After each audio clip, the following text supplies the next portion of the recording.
আজীবন জাহান্নামে থাকবে। তাহলে আমরা বুঝতে পারলাম, একটি লোক দান করুক, সদকা করুক,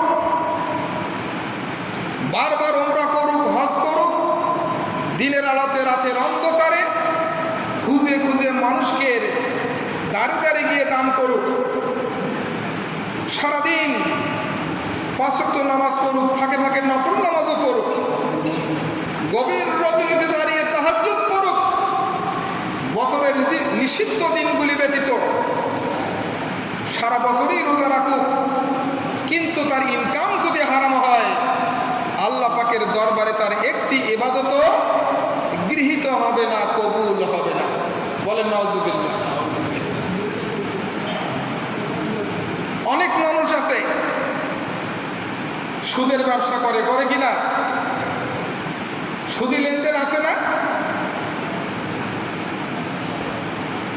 ব্যবসা করে সারাদিন কষ্ট করে ব্যবসায়, হুট করে একজন আসলো, আল্লাহর কসম ভাই মোর এই দামে কেনা আছে, বলে কিনা?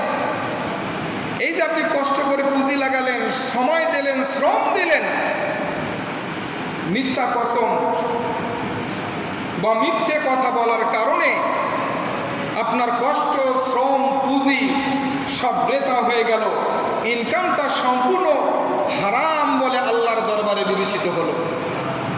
এমন মানুষ আছে না বাজারে? ব্যবসায়ী আছে না? আর যেটা গরুর দালাল, গরুর দালাল বুঝেন তো, কেনা বেচা করে, শুধু গরুর দালালে না, এখন জমিরও দালাল আছে, আছে না নাই? এখন দালাল ছাড়া নাকি মেয়ের বিয়ে দেওয়া যায় না, ওটাকে কি বলে? ঘটক। ছেলের যা আছে তাও বলে, যা নাই তাও বলে। এমন ছেলে আপনি জগতে খুঁজে পাবেন না। ভালো করে খোঁজ নিয়ে দেখেন, বেটা সকাল বিকেল গাঁজা ছাড়া বোঝে না, এরকম আছে না?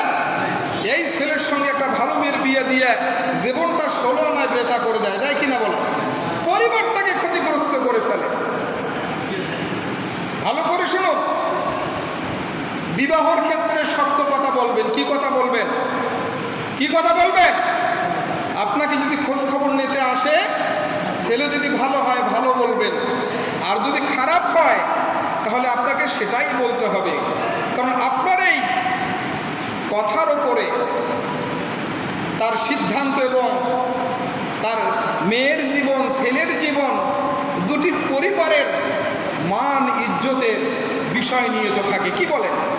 এজন্য ভালো করে শুনে রাখুন, আমার জাগার সওয়াল আমার ভাতিজা বলেই আমি গাঁজাখোর হইলে বলবো না ছেলে খুব ভালো, এমন ছেলে 10খান গ্রামে খুঁজে পাওয়া যাবে না, এ কথা বলা যাবে না। তাহলে কি হলো?